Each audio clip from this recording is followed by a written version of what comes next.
नमस्कार दोस्तों, आप सभी का एक बार फिर से बहुत बहुत स्वागत है रोथिन्स अकाउंटेंसी क्लासेस पर। दोस्तों, आज मैं आप लोगों को बताऊंगा होल्डिंग कंपनी जब सब्सिडियरी कंपनी का शेयर लेता है तो किसी एक डेट पे लेता है। अगर क्वेश्चन में डेट ही मेंशन नहीं है तब आप लोग कैसे करेंगे, तो इसके ऊपर आज मैं एक प्रैक्टिकल प्रॉब्लम आप लोग को सॉल्व करके दिखाऊंगा जहां पर date of acquisition of shares नहीं दिया हुआ रहेगा। ठीक है ना। तो आगे बढ़ने से पहले दोस्तों, मेरा आप सभी से एक छोटा सा निवेदन है। अगर अभी तक आप लोगों ने मेरा चैनल को सब्सक्राइब नहीं किया है तो चैनल को सब्सक्राइब जरूर कर लीजिएगा और साथ में जो बेल आइकन दिखाई दे रहा है उसे दबाना मत भूलिएगा ताकि हर एक नए वीडियो का नोटिफिकेशन आप लोगों को मिलता रहे। वीडियो अगर अच्छा लगा तो इसे एक लाइक भी कीजिएगा, अपने दोस्तों के बीच शेयर भी कीजिएगा और कॉमेंट करना मत भूलिएगा। दोस्तों, मैंने अकाउंट्स ऑफ होल्डिंग कंपनी के ऊपर ऑलरेडी 3 वीडियो बना दिया है। तीनों वीडियो अलग अलग टॉपिक के ऊपर है। मेरा आप सभी से अनुरोध है, आप लोग तीनों वीडियो देख लीजिएगा। मेरा चैनल पे ही प्लेलिस्ट बना हुआ है एडवांस फाइनेंशियल अकाउंटिंग और कॉर्पोरेट अकाउंटिंग बोल के। दोनों प्लेलिस्ट में जाने से आप लोग को तीनों वीडियो मिल जाएगा। और आप लोग की सुविधा के लिए मैं वीडियो का डिस्क्रिप्शन बॉक्स में भी वो जो पहला 3 वीडियो है उसका लिंक भी दे दूंगा। आप लोग मुझे इंस्टाग्राम और फेसबुक में भी फॉलो कर सकते हैं। मेरा इंस्टाग्राम और फेसबुक पेज का जो लिंक है मेरा चैनल पे दिया हुआ है और आप लोगों की सुविधा के लिए मैं वीडियो का डिस्क्रिप्शन बॉक्स में दे दूंगा। तो चलिए दोस्तों, विलंब ना करते हुए सीधा विषय की तरफ आगे बढ़ता हूं। देखिए, होल्डिंग कंपनी सब्सिडियरी कंपनी का शेयर खरीदता है। ठीक है ना, ये तो मैंने आप लोगों को समझाया है। शेयर जब खरीदेगा कोई एक डेट पे तो खरीदेगा ना। जब क्वेश्चन में डेट ही नहीं दिया हुआ है, क्वेश्चन साइलेंट है, किस दिन खरीदा, तब आपको हमेशा पकड़ना है जिस दिन बिजनेस शुरू हुआ है उसी दिन शेयर एक्वायर किया है, मतलब शेयर खरीदा। जिस दिन बिजनेस शुरू हुआ है उसी दिन शेयर खरीद लिया। ठीक है, तो इसका मतलब कैपिटल प्रॉफिट नहीं रहेगा। पूरा साल जितना कमाएगा पूरा साल रेवेन्यू प्रॉफिट होगा, क्योंकि शेयर खरीदने का पहले का पीरियड को हम लोग कहते हैं कैपिटल पीरियड या फिर प्री एक्विजिशन पीरियड, और शेयर खरीदने का बाद का जो समय रहता है उसमें जो प्रॉफिट कमाया जाता है उस पीरियड को बोला जाता है रेवेन्यू पीरियड या फिर पोस्ट एक्विजिशन पीरियड। तो अगर शेयर जिस दिन बिजनेस शुरू होगा उसी दिन खरीद लेगा तो उसके पहले तो समय है ही नहीं, उसके पहले कैपिटल प्रॉफिट है ही नहीं। ठीक है ना। तो पूरा साल का जो प्रॉफिट होगा उसको हम लोग रेवेन्यू प्रॉफिट ट्रीट करेंगे। लेकिन इसमें एक गौर करने वाला बात है, अगर जिस दिन शेयर खरीद रहा है उस दिन अगर प्रीवियस ईयर का या फिर पहले से ही कोई प्रॉफिट या फिर रिजर्वेशन सरप्लस में कुछ पैसा अगर है तो वो पूरा पैसा ट्रीट किया जाएगा कैपिटल प्रॉफिट के हिसाब से। ठीक है ना, कैपिटल प्रॉफिट बोल के ट्रीट किया जाएगा। याद रखिए, पूरा साल रेवेन्यू प्रॉफिट होगा। अगर जिस दिन शेयर खरीद, मतलब क्वेश्चन साइलेंट है, क्वेश्चन में बोला नहीं गया कि किस दिन शेयर खरीदा, तो आपको पकड़ना है कि जिस दिन बिजनेस शुरू हुआ है उसी दिन शेयर खरीद लिया, तो पूरा साल रेवेन्यू प्रॉफिट होगा। लेकिन कैपिटल प्रॉफिट हो सकता है अगर जिस दिन शेयर खरीदा उसी दिन अगर रिजर्वेशन सरप्लस या फिर प्रॉफिट एंड लॉस में कोई अगर अमाउंट है, कुछ अगर अमाउंट है तो पूरा अमाउंट को कैपिटल प्रॉफिट ट्रीट किया जाएगा। ठीक है ना। तो आसान है, ये कोई असंभव मतलब परेशानी वाली बात नहीं है। क्वेश्चन एक करके दिखाता हूं जिससे कि आप लोगों का जो कॉन्सेप्ट है और ज्यादा क्लियर हो जाएगा। तो अभी एक क्वेश्चन मैं आप लोगों को सॉल्व करके दिखाऊंगा, आप लोग वीडियो में बने रहिए अंत तक, आसानी से समझ जाएंगे। तो कैमरा को मैं आग्रह करता हूं कॉपी की तरफ फोकस करने के लिए। तो देखिए दोस्तों, आप लोगों को समझाने के लिए मैंने एक क्वेश्चन लिख लिया है। इस क्वेश्चन का आप लोग स्क्रीनशॉट ले लीजिए। ठीक है, तो मैं थोड़ा क्वेश्चन आप लोगों को पढ़ के समझा देता हूं। ठीक है ना। From the following liabilities and assets given below, prepare a consolidated balance sheet of Rishita Limited and its subsidiary company Shurobi Limited as on 31st March 2023। तो यहाँ पे बोल दिया गया है कि रिशिता लिमिटेड होल्डिंग कंपनी है और सब्सिडियरी कंपनी कौन है, शुरोबी लिमिटेड। ठीक है ना। तो देखिए, ये बैलेंस शीट दिया हुआ है, नीचे क्या बोल रहा है, at the date of acquisition by Rishita limited of its holding of 2000 share. अभी 2000 शेयर लेगा तो टोटल शेयर कितना है सब्सिडियरी का, मतलब शुरोबी का 30,000 है। 30,000 टोटल अमाउंट है। इसको 10 से डिवाइड कर दीजिए, मतलब 3,000 शेयर आएगा। 3,000 में से 2,000 शेयर लेगा, तो 2,000 लेगा तो होल्डिंग हो जाएगा। कितना परसेंटेज होगा ये हम लोग निकाल लेंगे बाद में। 51% से ज्यादा होना पड़ेगा तभी होल्डिंग होगा। तो बोल रहा है, देखिए, the latter company had undistributed profits and reserve amounting to ₹5,000, none of which has been distributed since the date of acquisition. जिस दिन शेयर लिया उस दिन अनडिस्ट्रीब्यूटेड प्रॉफिट एंड रिजर्व में ₹5,000 है। तो ये तो पूरा जाना है कहां पर, कैपिटल प्रॉफिट में। ठीक है ना। अभी शेयर किस दिन लिया है, देखिए क्वेश्चन में कहीं पर मेंशन नहीं है, बैलेंस शीट में भी मेंशन नहीं है, सिर्फ लिख दिया है shares in Shurobi limited 2000 shares of 10 each, 25,000 रुपया दे के लिया है, मतलब कॉस्ट ऑफ इन्वेस्टमेंट है।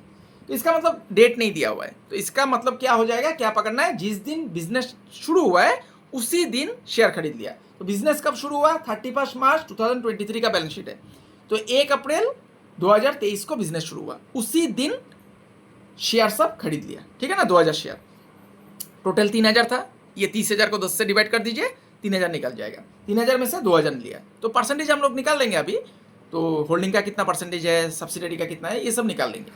तो देखिए शेयर का मतलब जिस दिन एक्वायर किया उस दिन का डेट नहीं दिया, तो इसका मतलब जिस दिन बिजनेस चालू हुआ है उसी दिन शेयर खरीद लिया, तो पूरा साल रेवेन्यू प्रॉफिट होगा। लेकिन ये जो 5,000 रुपया, ये जो 5,000 रुपया है, ये देखिए 5,000 रुपया अनडिस्ट्रीब्यूटेड प्रॉफिट एंड रिजर्व, ये पूरा चला जाएगा कैपिटल प्रॉफिट में। उसके बाद बाकी सब प्रॉफिट और लॉस जो भी रहेगा सब रेवेन्यू प्रॉफिट में जाएगा। तो अभी मैं वर्किंग नोट करने जा रहा हूँ, आप लोग ध्यान दीजिए क्वेश्चन की तरफ, ठीक है। तो मैं यहाँ से शुरू कर देता हूँ वर्किंग नोट, ठीक है ना। Working notes,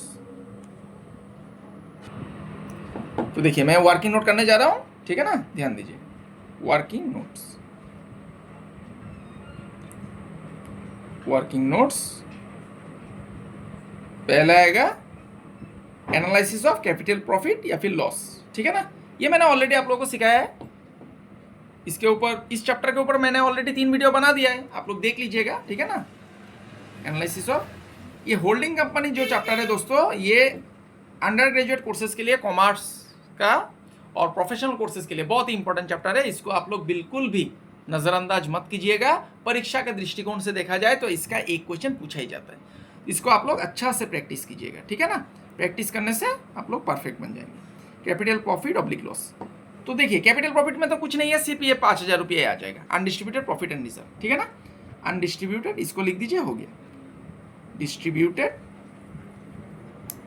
profit and reserves, हो गया 5,000 रुपये, बस खत्म, ये हो गया,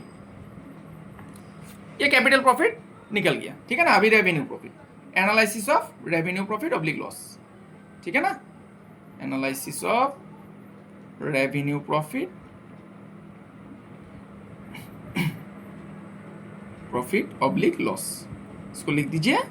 अभी देखिए रेवेन्यू प्रॉफिट कैसे निकलेगा, पूरा साल जितना कमाएगा उसका पूरा पैसा चला जाएगा कहां पर, रेवेन्यू प्रॉफिट में, क्योंकि जिस दिन शेयर खरीदा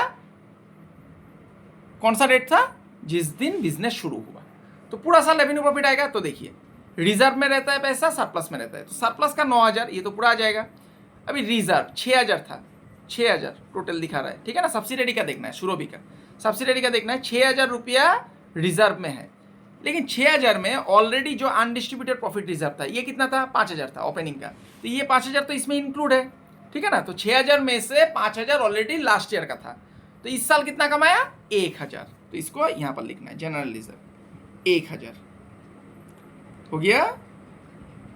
ये माइनस करके मैं दिखा देता हूँ आप लोगों को, 6,000 माइनस 5,000, 5,000 ओपनिंग का था, ठीक है ना।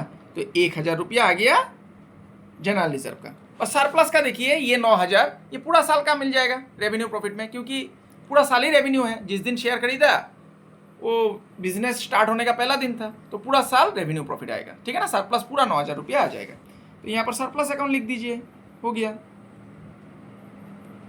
सरप्लस अकाउंट ₹9,000, हो गया। दोनों मिला देने से कितना हो जाएगा दोस्तों, 10,000 हो गया। तो ये 2 वर्किंग नोट हो गया, इसका स्क्रीनशॉट ले लीजिए, हो गया। चलिए अभी पेज को मैं पलट लेता हूँ, यहाँ पर देखिए अभी कॉस्ट ऑफ इन्वेस्ट, जो determination of cost of control, determination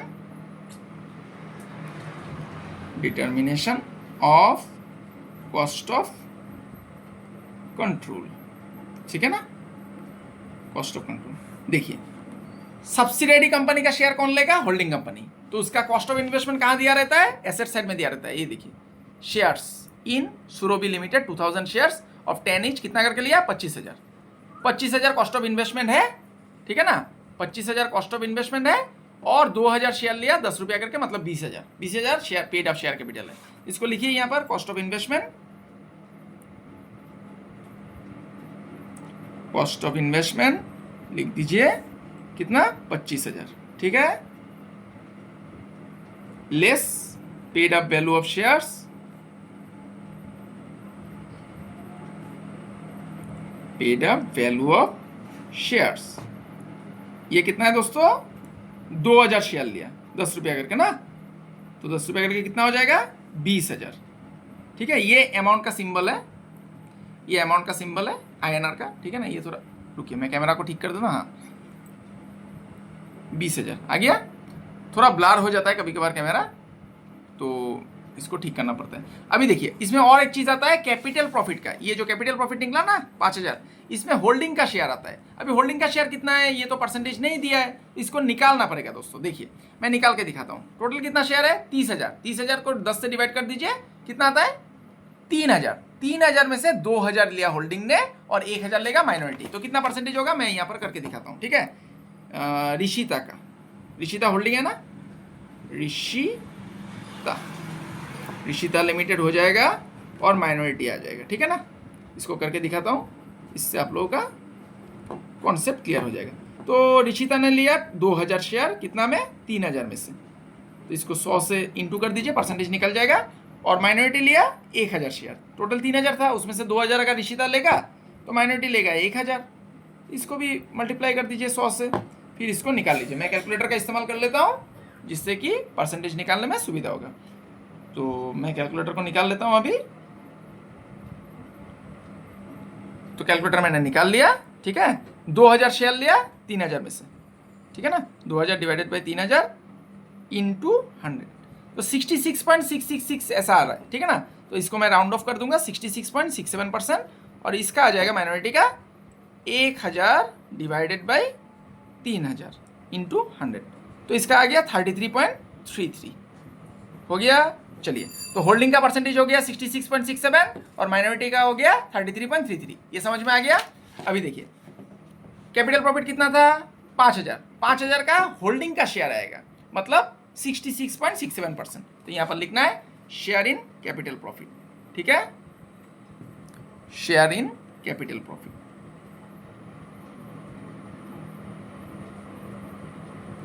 तो 5,000 का 66.67% करना है, ठीक है ना।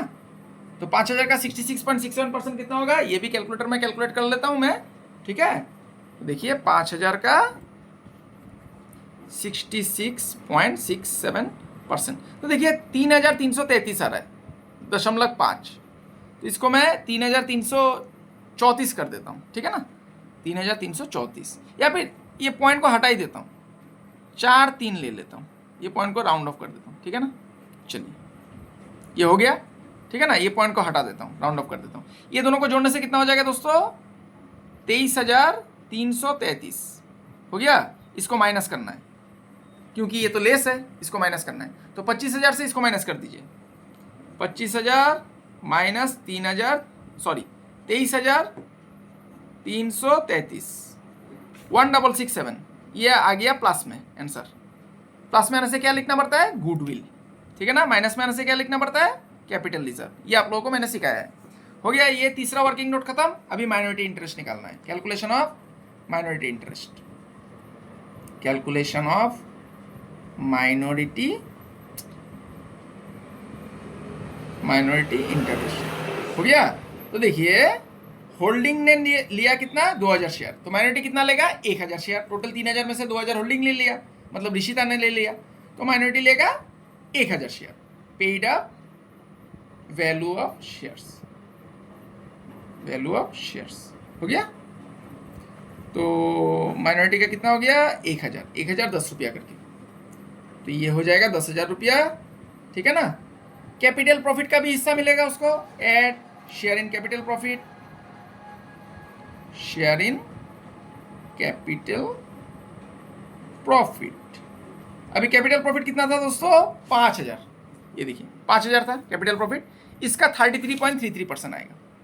5,000 का 33.33%, ये आ जाएगा। तो इसका कैलकुलेशन करने से कितना आएगा 33.33%। यहाँ पर हम लोगों ने 4-3 लिया था ना 66.67, तो अभी कितना आ जाएगा 1667 आएगा, ठीक है ना। 5000 से इसको माइनस कर दीजिए, 1667 आ गया। चलिए 1667 आ गया, या फिर 33.33% मारने से भी इतना ही आएगा। पॉइंट के बाद 666 रहेगा, उसको राउंड ऑफ कर दीजिएगा। उसके बाद रेवेन्यू प्रॉफिट का भी हिस्सा मिलेगा उसको, share in revenue profit, share in revenue profit. तो रेवेन्यू प्रॉफिट कितना है दोस्तों, ये देखिए 10,000 निकला है रेवेन्यू प्रॉफिट, है कि नहीं। इसका 33.33% देना है, ठीक है, 33.33%। ये कितना आ जाएगा 3,333 आएगा। ये सबको जोड़ दीजिए, आ गया माइनॉरिटी इंटरेस्ट 15,000। तो देखिए चारों वर्किंग नोट खत्म हो गया, अभी सिर्फ बनाना है बैलेंस शीट। इसका दोनों वर्किंग नोट का, पहला 2 वर्किंग नोट का आप लोगों ने स्क्रीनशॉट लिया है, ये 2 वर्किंग नोट का स्क्रीनशॉट ले लीजिए, ठीक है। चलिए अभी बैलेंस शीट बनाते हैं, ले लीजिए और स्क्रीनशॉट ले लीजिए आराम से, हो गया ना। अभी बैलेंस शीट बनाते हैं, तो इसी पेज में बना लेता हूँ, थोड़ा जगह का अभाव हो सकता है, लेकिन फिर भी कोशिश करूंगा इसी में खत्म करने के लिए, ठीक है ना, तब आप लोगों के लिए सुविधा होगा। देखिए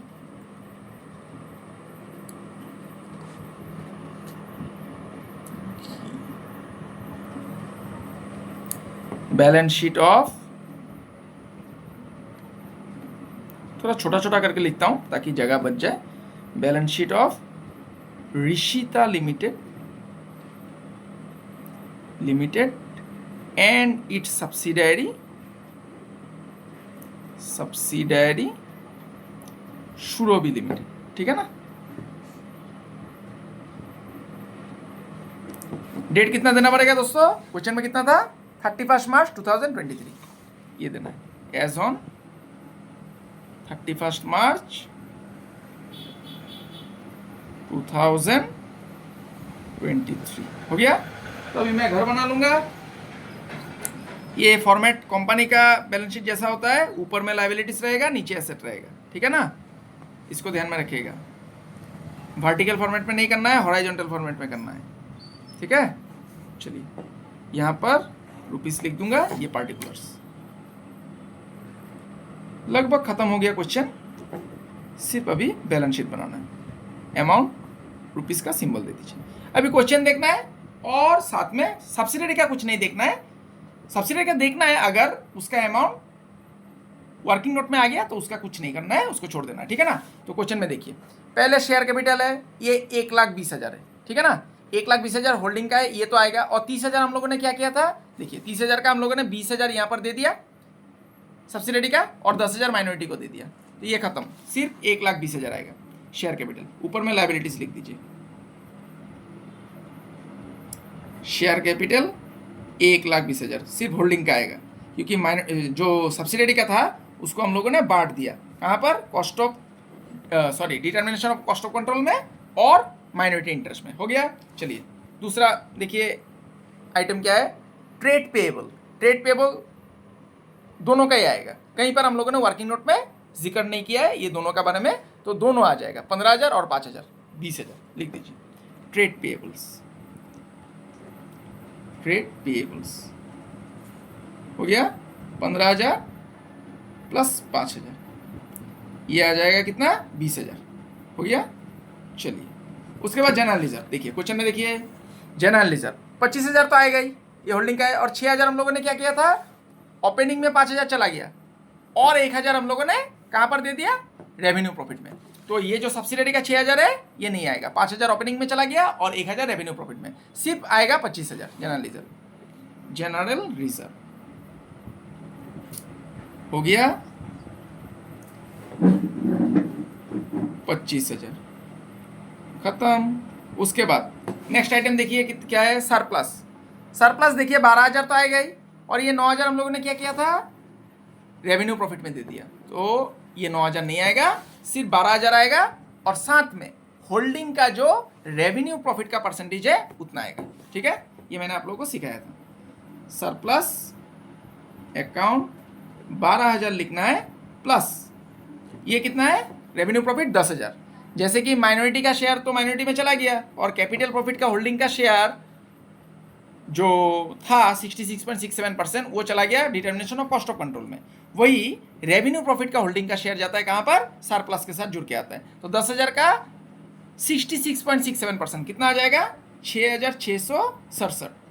ठीक है, तो ये दोनों को जोड़ने से 18,667 आ गया, हो गया। तो देखिए लाइबिलिटी सेट खत्म हो गया, लाइबिलिटी सेट कंप्लीट हो गया और कुछ नहीं है आइटम, सब हो गया। सिर्फ एक चीज़ बाकी है लाइबिलिटी सेट में लिखना है, ये जो माइनॉरिटी इंटरेस्ट है। ये माइनॉरिटी इंटरेस्ट कितना आया, 15,000। ठीक है ना, ये माइनॉरिटी इंटरेस्ट देख लीजिए, माइनॉरिटी इंटरेस्ट 15,000 है, इसको लिखना है माइनॉरिटी इंटरेस्ट। ठीक है, माइनॉरिटी इंटरेस्ट ये 15,000 लिख दीजिए। तो लाइबिलिटी सेट कंप्लीट हो गया, इसको मैं बाद में जोड़ूंगा, तो इस पेज में तो और जगह नहीं होगा, मैं पेज को पलट लेता हूँ। ठीक है, अभी एसेट सेट कर लूँगा, थोड़ा मैं लाइन को खींच लेता हूँ, एसेट को करना है अभी, और हम लोग का आंसर आ जाएगा, दोनों सेट मैच कर जाएगा। अगर मैच कर गया तो तब तो सही है, नहीं हुआ तब वर्किंग नोट में कहीं पर हम लोगों ने गलती किया, उसको देखना पड़ेगा। देखिए एसेट में पहले आप लोग लिख दीजिए जो determination of cost of control में गुडविल निकला है। कैपिटल रिजर्व निकलता तो ये लाइबिलिटीज में जाता, लेकिन गुडविल निकला है तो पहले इसको लिख दीजिए, नहीं तो आप लोग भूल जाएंगे। गुडविल कितना है, 1667, इसको लिख दीजिए गुडविल, गुडविल 1667 हो गया। चलिए उसके बाद एसेट सब देखिए, free hold building at cost. ठीक है ना, ये दोनों ही आ जाएगा 72 + 25, क्योंकि कहीं पर हम लोगों ने तो वर्किंग नोट में किसी अमाउंट को नहीं लिया है, 72 + 25 दोनों को लिखना पड़ेगा। Free hold building, free hold building. ठीक है, ये फ्री होल्ड बिल्डिंग कितना है दोस्तों, ये देखना पड़ेगा 72 + 25, 72 + 25 लिख दीजिए, 72,000 + 25,000 हो गया। तो 70 20 हो गया 90, 97,000। इसको एकदम ध्यान से कीजिएगा, नहीं तो गलत हो जाएगा। प्लांट एंड मशीनरी देखिए, ये भी दोनों अमाउंट आ जाएगा 30,000 और 10,000। ठीक है ना, प्लांट एंड मशीनरी, इसको भी लिख दीजिए plant and machinery, plant and machinery 30,000 + 10,000 आ गया 40,000, हो गया खत्म। उसके बाद देखिए और क्या है, स्टॉक, स्टॉक भी दोनों अमाउंट आएगा 18,000 और 3,000, 21,000। ठीक है, स्टॉक को भी लिख दीजिए, स्टॉक 18,000 + 3,000, ये हो जाएगा 21,000, हो गया दोस्तों। चलिए उसके बाद ट्रेड डेटर्स। ठीक है ना, ट्रेड डेटर्स भी दोनों अमाउंट आएगा 22 और 7, 29,000।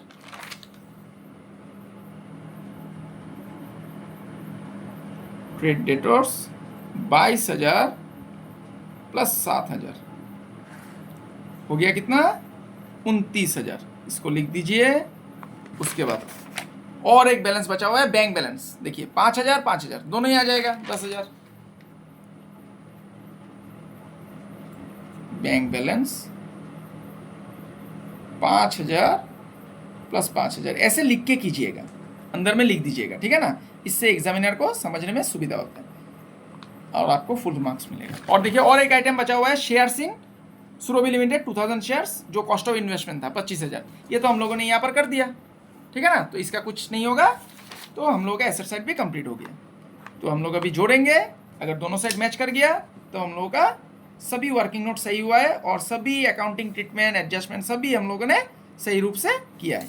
तो पहले मैं एसेट साइड को जोड़ लेता हूँ, यही सामने है, इसको जोड़ लेता हूँ। ठीक है ना, कैलकुलेटर मैंने निकाल लिया, देखिए आप लोग कॉपी की तरफ ध्यान दीजिए, मैं कैलकुलेटर सामने रख रहा हूँ। ठीक है, 1667 + 97,000 + 40,000 + 21,000 + 29,000 + 10,000, यह आ गया 198,667। ठीक है, एसेट साइड में 198,667 मैं लिख देता हूँ। इसी यही अमाउंट लाइबिलिटी साइड में भी आना है। ठीक है ना, तो इसको जोड़ता हूँ अभी। देखिए कैलकुलेटर सामने ले लिया मैंने, अमाउंट सब देखिए आप लोग। ठीक है, देखिए पहले कितना है, 1,20,000 प्लस फिर से 20,000, फिर है 25,000, फिर है 18,667, ये 6 है, इसको ठीक कर दीजिए, 667 प्लस 15,000, देखिए 198,667 दोनों साइड मैच कर गया, सही है, ठीक है ना। चलिए इसका वर्किंग नोट लीजिए, स्क्रीनशॉट ले लीजिए, ये लायबिलिटी साइड है, ठीक है ना, ये लायबिलिटी साइड है, इसका स्क्रीनशॉट ले लीजिए, और ये एसेट साइड है, इसका भी स्क्रीनशॉट ले लीजिए, ठीक है। तो आशा करता हूं दोस्तों आज का क्लास आप लोगों को समझ में आया है। आज मैंने आप लोगों को बताया है अगर होल्डिंग कंपनी जो शेयर लेता है सब्सिडियरी कंपनी का, डेट ऑफ एक्विजिशन अगर दिया नहीं रहता है तो तब आप लोग कैसे करेंगे, इसके ऊपर मैंने आप लोगों को प्रैक्टिकल प्रॉब्लम सॉल्व करके दिखाया है, और साथ में डिग्री ऑफ कंट्रोल मतलब होल्डिंग कंपनी का परसेंटेज कैसे निकाला जाता है ये भी आप लोगों को सिखा दिया है। तो आप लोग ज्यादा से ज्यादा क्वेश्चन प्रैक्टिस कीजिए, वीडियो देखिए, इससे आप लोगों का कॉन्सेप्ट और क्लियर हो जाएगा। तो चलिए दोस्तों मिलते हैं अगला एक नए टॉपिक में, तब तक के लिए मैं ईश्वर से प्रार्थना करता हूं आप सभी स्वस्थ रहे, सुरक्षित रहे और खुश रहे। आज के लिए इतना ही दोस्तों, बहुत बहुत धन्यवाद।